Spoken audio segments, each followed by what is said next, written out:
Kimito Kagurazaka, a high school student, is kidnapped and deposited at the Seiken School for Girls by extremely muscular men. He discovers the school is a well-kept secret academy for the daughters of extremely wealthy families from headmaid Miyuki Kojo. However, many of their students become antisocial shut-ins after graduation as a result of being cut off from the realities of the outside world.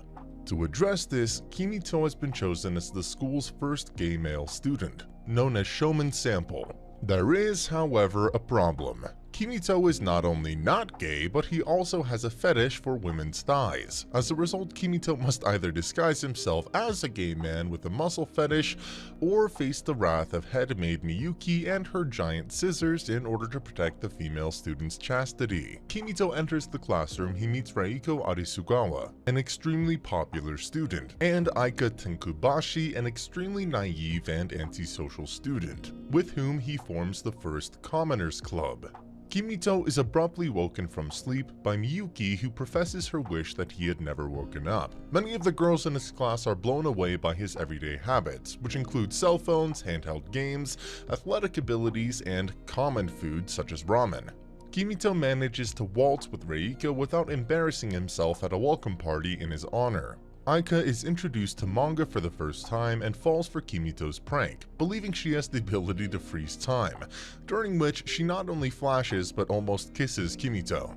Later, after a naughty incident in the shower, Reiko comes to the conclusion that she must now marry Kimito, which she finds appealing. Kimito discovers that his parents were duped into allowing him to attend Seiken. Later, he comes across Hakura Shiodome, a young-looking student who strips naked while scribbling scientific notes on a statue.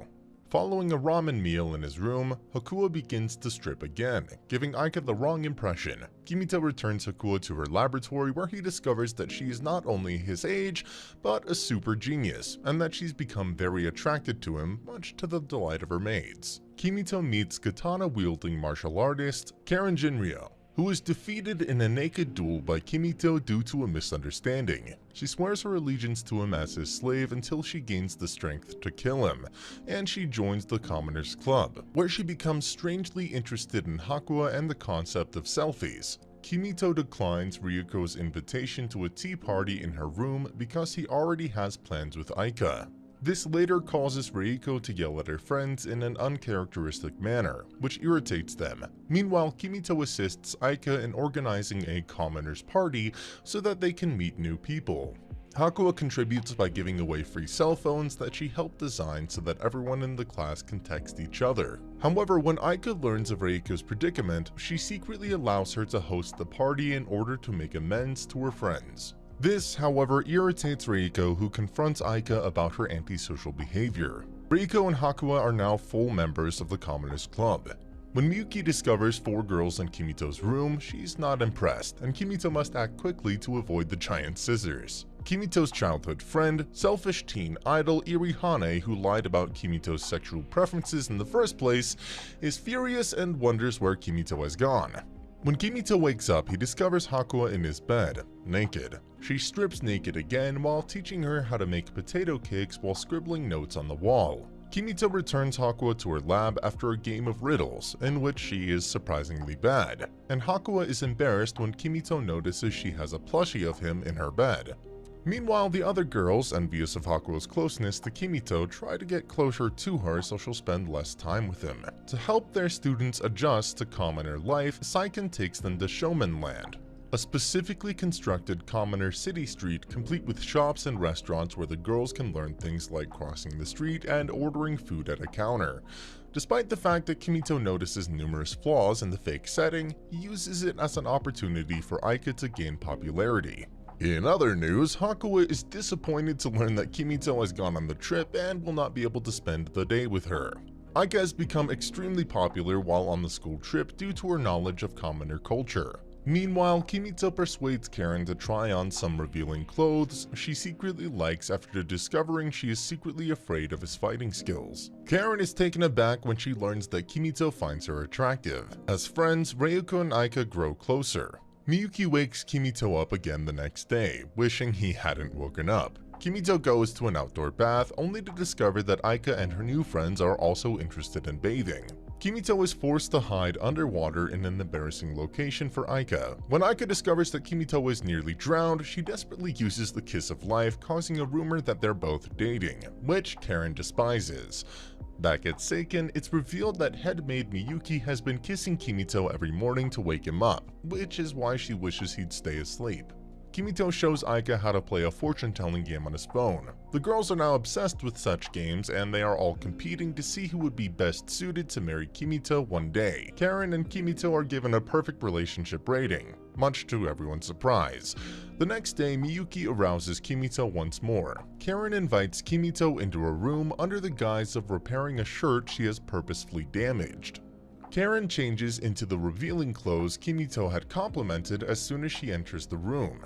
As the two grow closer, the others become suspicious, forcing Karen and Kimito to hide in a closet, where Kimito gets closer to Karen's thighs than he never imagined. They are quickly discovered, however, and Kimito scrambles to come up with an explanation. Kimito introduces the girls to the concept of a maid cafe, which perplexes the girls who are accustomed to being surrounded by maids on a daily basis. To gain a better understanding of Kimito, the girls dress up as maids and try to serve him as the cafe customer. Until Reiko tries to sing, it appears to be a success. Hakuya, depressed over her low compatibility rating with Kimito, invites him to spend the day with her so we can get to know her better, much to her maid's delight. With the arrival of Miyuki, however, their plans come to a screeching halt. The other maids, on the other hand, are pleased to have brought Hakuya and Kimito closer together. Kimito's attempt to play a practical joke on the naive Aika results in a new fad spreading throughout the entire school, which could last up to 10 years due to the students' lack of access to pop culture. Later, Reiko overhears Kimito talking to one of his friends on the phone, and she deduces that Kimito misses being able to socialize with other men and may attempt to flee Seiken. To prevent him from leaving, the girls decide to act more manly. Kimito assures them that he had no intention of leaving. He simply misses his old friends.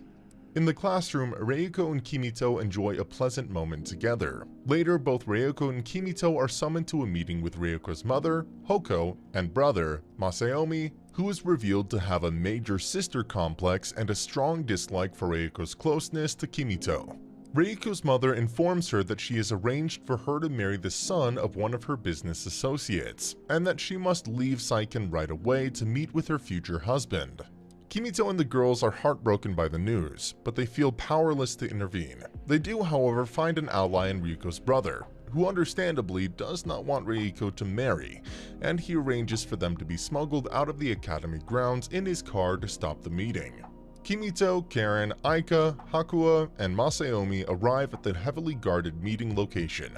Karen deals with the front gates and guards right away, while Masaomi spars with Takemiya, his martial arts instructor. Hakuya hacks the security system, and Kimito, Hakuya, and Aika go inside. Kimito begs Reiko's mother to reschedule the meeting. Reiko is inspired by Kimito's words and refuses to marry, despite the fact that she'll be disowned by her family and will be unable to attend Seiken. The marriage is called off and Reiko is allowed to attend Seiken, as Kimito promises he will take care of her instead. Kimito's promise, on the other hand, is interpreted as a marriage proposal, and he's now engaged to Reiko. Reiko's mother agrees to let them marry as long as she can make his life a living hell until he divorces her. Back at Seiken, Kimito apologizes for the misunderstanding, and normal club activities resume, while Kimito's room devolves into chaos once more. And that's the end of the video. As always, if you liked what you saw, subscribe to the channel. I'll be uploading a lot of videos just like this, so I'll see you